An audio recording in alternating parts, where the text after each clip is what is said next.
Meus amigos, tudo bem com vocês? Como sempre, é uma honra e um prazer imenso que eu tenho em poder fazer mais um vídeo para vocês. Vídeo de hoje a gente vai com uma temática essa que eu tirei de um grupo que eu faço parte, tá certo? Um grupo de canaricultores, inclusive um forte abraço pro pessoal do grupo Canaricultores de Pernambuco, tá bom? Um grupo, como eu falei, que eu faço parte. E surgiu um tema bastante didático, bastante interessante, tá bom? Como evitar a morte dos filhotes amassados no ninho. Bacana, né não? Quem de nós, pessoal, não já perdeu filhotes quando a gente olha dentro do ninho, poxa, o filhote amassado? A gente culpa logo a mãe, né não? Mas assim, vamos conversar um pouquinho e no final do que eu falar, aí vocês comecem a tirar suas conclusões, tá bom? É o seguinte, muitos criadores têm esse problema, tá certo? Filhote morrendo, principalmente até o 5º dia de vida, morrendo amassado do ninho.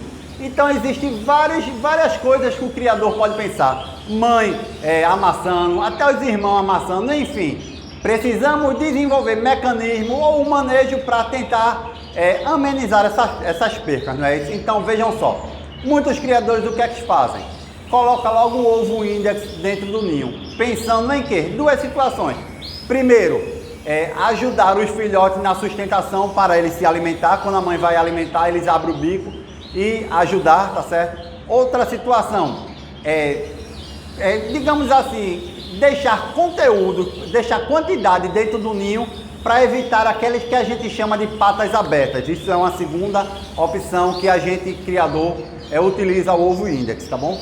E a terceira situação é colocar o ovo index pensando sempre que vai, digamos assim, dificultar quando a mãe for deitar no ninho para continuar o choco, por exemplo, para esquentar os filhotes, que aquele filhote morra amassado. Então, normalmente, essas são as 3 situações que um criador, ele coloca o ovo index no ninho, tá certo? Isso eu falo, pessoal, depois que os filhotes nascem, tá? A gente sabe que o ovo index, ele tem outras finalidades, enganar a fêmea para pensar que tem um ovo original dela lá, para a gente fazer o manejo do ovo. Enfim, isso é outro conteúdo, isso é outra situação, tá bom? Mas, muitas das vezes, o criador coloca o ovo index no ninho pensando nisso, tá bom? Uma outra situação é colocar aquelas bolinhas de gude. Quem de nós nunca colocou, não conhece as bolinhas de gude, tá certo? Coloca a bolinha de gude com o mesmo fundamento do ovo index, tá bom? Mas, pessoal, vou lhe ser sincero, comigo aqui, já coloquei bola de gude, já coloquei ovo index, já trabalhei em anos anteriores sem ovo index, sem bola de gude.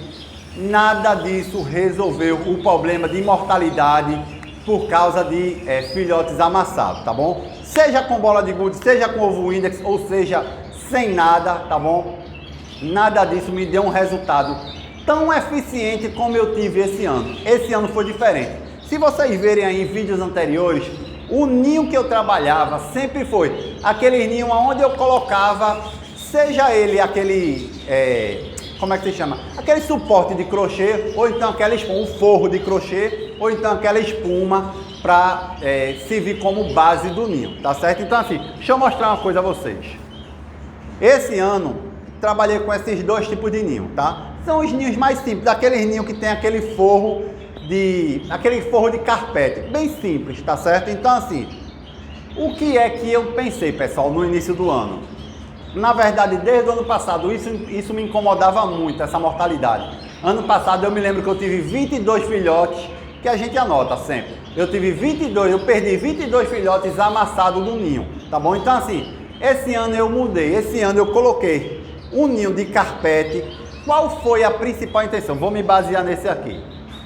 O grande diferencial desse ninho de carpete, que eu entendi, que eu observei, é porque eles são menos rasos. Ou seja, quando eu falo menos raso, é a profundidade, tá bom? É menor. Pela profundidade ser menor, a base dele se torna mais plana.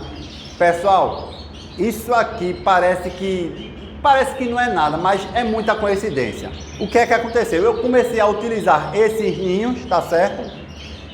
E outra coisa que eu comecei a fazer foi diminuir a quantidade de juta.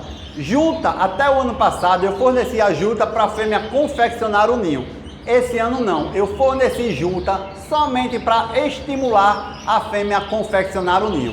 Normalmente, quando ela estava chocando, eu ia ao redor do ninho e já tirava, tá? Mas o grande lance da minha criação esse ano, para eu diminuir a quantidade drástica mesmo de perca de filhotes por amassamento, foi trocar os ninhos. Esses ninhos é mais plano. De onde veio esse meu pensamento? Vê como o criador ele pensa. Se baseia em aves exóticas, se baseia em um casal de periquito. Como é que o casal de periquito faz? A gente fornece lá aquela cambuca para ele, tá? Aquela cambuca, a base onde a fêmea choca, ela é plana. A fêmea entra no buraquinho, vai para a lateral da cambuca e fica lá chocando os seus ovos numa região plana. Não é isso? E quando um ovo escapa, ela vai lá com o seu biquinho, puxa aquele ovo para debaixo dela. Ou seja, a fêmea vai chocar, seja no local plano ou seja no local curvado, onde a concentração dos ovos vão ser maior, não é isso? Então, eu me baseei nessa situação, vi que funcionava com aves exóticas e trouxe para a minha criação. Eu fui atrás de ninhos onde eles fossem menos, a profundidade fosse menor, tá certo? Eu fui contra um raciocínio que eu tinha, eu sempre pensava assim, que ninho raso facilitava muito a fêmea, ao sair do ninho, levar o ovo junto, ou seja, derrubava muito ovo. Mas eu vi que a questão do derrubar o ovo nem sempre estava relacionada ao ninho, e sim a quantidade de juta, tá bom? Então assim, os dois manejos que eu fiz foi, primeiro, trocar o ninho, foi deixar um ninho mais plano, com isso os ovos eles vão ficar mais espalhados, de nada vai atrapalhar a fêmea a chocar. Quando os filhotes nascerem, eles vão ter mais espaço para se locomover, tá certo? Não vai ficar aquele negócio tumultuado no fundo do ninho, aquele negócio tudo apertado, tá bom? E diminuir a quantidade de juta. Vê só, vou pegar um exemplo aqui, esse ninho aqui, ó. Sai do nada. Pronto, ó. Cheio de fezes, tá? Mas você vê que não tem nenhum fiapo de fio de juta. Vou até tirar, que depois eu vou... Outros dois aqui, ó. Pronto, fio de juta. Vejam aqui o que ainda tem de fio de juta.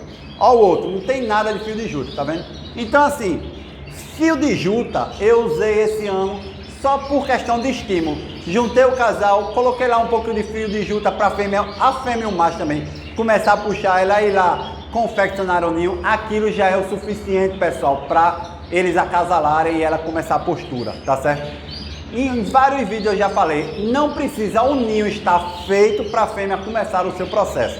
Então assim, pessoal, não estou nesse vídeo querendo dizer que isso resolve. Não quero falar isso. Eu quero dizer a você que o meu manejo que eu fiz aqui me ajudou bastante. Como eu falei, eu perdi mais de 20 filhotes ano passado. Esse ano eu só perdi dois filhotes em relação a filhotes amassados.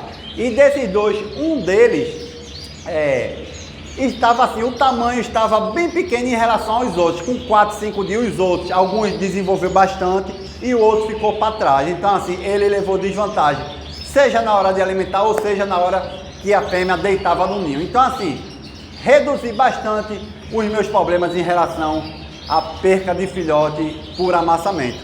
Esse vídeo pode ser útil para você, quem sabe? Utilize aí, pode ser que lhe ajude como ajudou a gente aqui, tá bom?